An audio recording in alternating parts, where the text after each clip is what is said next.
Gambling on football makes it so much better. Last night, I don't bet tons, but I always have a little juice. I was just sitting there last night watching that game, and I'm like so happy. I shouldn't be. Wife wasn't home. Dogs weren't there. Shouldn't be happy. And I'm just sitting there watching a football game. It's amazing how it doesn't even matter how much it is. It could be $50. The idea of winning $200 for free. I love getting it. Last night I had the Cowboys plus 8.5, so it didn't work out because their kicker stinks. I would have covered if not for the kicker. Zerline was terrible. So bad. Bad. It was like, in the end, Andy Dalton was fine. If they could make kicks, they would have covered. I felt like... I mean, you want a touchdown on one of those drives, but... Or a made field goal. Yeah. Like the game yes, really... You would settle for one of those three made field goals. If you start looking at the numbers... They had 10 more first downs than Baltimore. You would think... No, they were in it. Yeah, if you look at the numbers, you would think Dallas lost close. Because they played... I mean, they were the right side to be on. They couldn't make kicks. So it's like sometimes I'll lose a bet and be furious. Other times I lose a bet and I'm like, I was on the right side. Dallas was the play, but it's like, what are you going to do? You can't miss 3 field goals. Former Cowboy and Bronco DeMarcus Ware. I think DeMarcus Ware's the one with the story. It's just, I say this all the time, Joy Taylor, if you're on radio. There's so much more talent in the South, high school football talent. Yeah, I'll give you a prime example. So when I was in Tampa, I was a young reporter, a young cub, and they opened a new football program. The University of South Florida. It was in Tampa. I covered the first practice. They were in trailers. And Jim Leavitt was the coach. They go to bowl games now. Like they're a real football program. UCF didn't exist, a couple decades ago. You can literally start a new program, Coastal Carolina or something, in that part of the country, and there's so much talent. You'd take about 3 years, and you're like, yeah, I got some NFL players and can win. It doesn't work that way out west. The teams we've got. Less kids are playing high school football, not more. You can't just we're going to have a Central California 2 years later. You're like, oh, they're in the Holiday Bowl. It just doesn't work like that. So a lot of talent. So let's start with this. Cowboys kept it close last night, but fell to Lamar and the superior team, the Ravens. They're having, kind of an unlucky season, but not much to me with Dallas will change if they don't make some tough decisions this offseason. 2 ways to look at the Cowboy loss last night. Let's be optimistic. This is the way Jerry Jones is looking at it this morning. Listen, we had 10 more first downs. Our field goal kicker was lousy. And our offensive line is hurt. We still won time of possession. Heck, Andy Dalton got us within range of, we thought, winning this game for about 3.5 quarters. Who can win with the injuries we've dealt with on the offensive line? We got more first downs. We rushed for over 100 yards. We won time of possession. With Andy Dalton, we were good on third down. We'll solve our defensive issues in the draft, and we're eventually going to get a better kicker than that, Steph. That's one way to look at it. That's how Jerry Jones and the Jones family probably look at it this morning. There's this way to look at it. Dallas had 12 days to prepare for Lamar Jackson, who had 1 practice, and the Ravens rushed for nearly 300 yards. That's another way to look at it. Or that Dallas's head coach is not very inspiring. Dak Prescott's good, but not like really, really good. The defensive coordinator's a whiff. Special teams now are below average. I also look at this league financially. And there's one thing in the NFL you cannot do. Pay great money to average or good players. Here are the 6 highest paid Dallas Cowboys this morning. And tomorrow morning. The 6 highest paid Dallas Cowboys are Dak, DeMarcus Lawrence, Amari Cooper, Zeke, Zach Martin, and Tyron Smith. And I love Zach Martin. Everybody else gets paid more than their production and value. Just for comparison. And just like a salary cap is just like your home budget. You'll pay a lot for a mortgage if you got a house in a good neighborhood with a good school.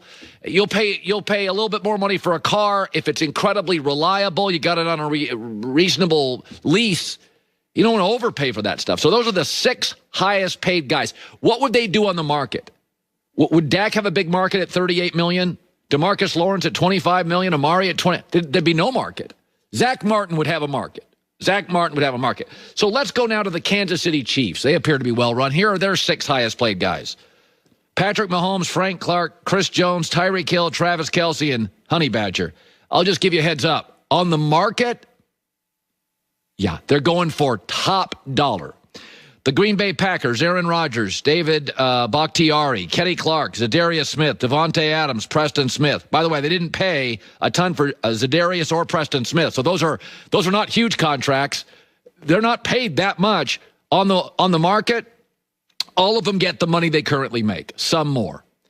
Let's go to the L.A. Rams. Aaron Donald, Jared Goff, Jalen Ramsey, Robert Woods, Cooper Kupp, Andrew Whitworth. Whitworth hurt and old. He wouldn't get a ton on the market, but he is a left tackle, so he'd get offers on the market if he was there for a year or two. Total team leader. You can complain about Jared Goff all you want. Would they be better with a quarterback you'd never heard of? Jared Goff's won 65% of his games and got to a Super Bowl. Big picture, long-term, 5-year plan. Dallas has a lot of issues, and primarily the number one issue is they're paying a lot of money for good players. Some are aging and are hurt a lot. Zeke's not close to what he used to be. Colin, come on. Dak got hurt. That changed everything. You were 1-3 with Dak this year. You were 8-8 with Dak last year. With those 6 highest paid players, you got 1 wild card win with those cats. That's it. You got to give me more than that.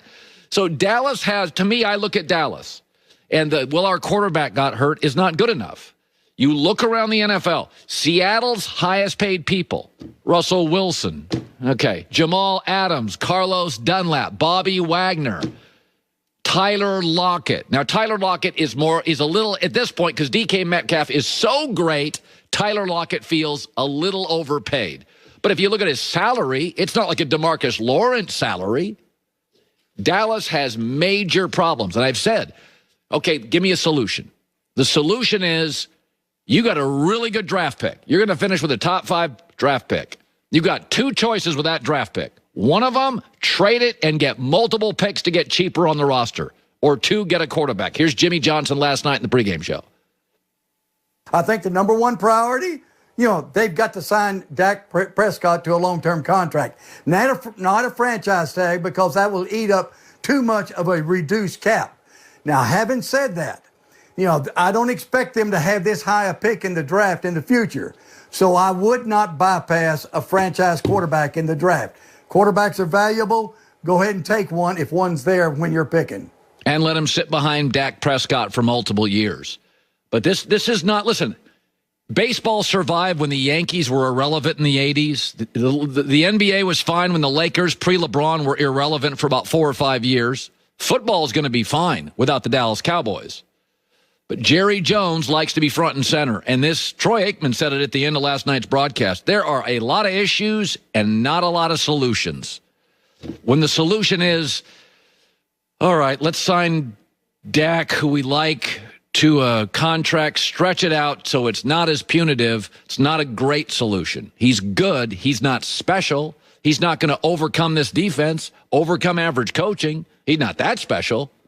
So I think you're going into a really, really average half decade if things don't change for the Cowboys. Abysmal last night against the Ravens. Couldn't get anything done. And during last night's broadcast, Troy Aikman spoke about the current state of the franchise. He said, I wouldn't necessarily say this is over, but it's hard to keep saying that when you're not winning football games. I just don't know where this organization, where they go. There's just so many things that have to be addressed this offseason. No lies told. They're in a bad spot. Yep. Expensive players that aren't great. Well, so right now, I believe they have the 5th. Where are they in the draft? The 5th, 6th pick? 5th, I believe. 5th pick, yes. So they're 3-9 in the NFC East. They would currently have the 4th pick in the, 5th in the draft. They're behind the Jets, Jags, and Bengals. But the question is, because Dak is going to be so expensive. Now, Jimmy talked about it last night as well. They really need to work out a deal with Dak. They should have done it 2 years ago. They should have paid Dak before they paid Zeke, which was a big mistake. Yes, a huge. Okay, listen, I have my issues with Dak, but everybody tries to pay quarterbacks early. Nobody submits to you that paying running backs 2 years early is a good call. Nobody in the league thinks that's good. Well, that's because if you think back on that situation, all anyone could talk about. Oh, this offense runs through Zeke. This offense runs through Zeke. It's all about Zeke. Look at the numbers when Zeke doesn't do well. It's not Dak. It's not Dak. Well, Zeke's there now.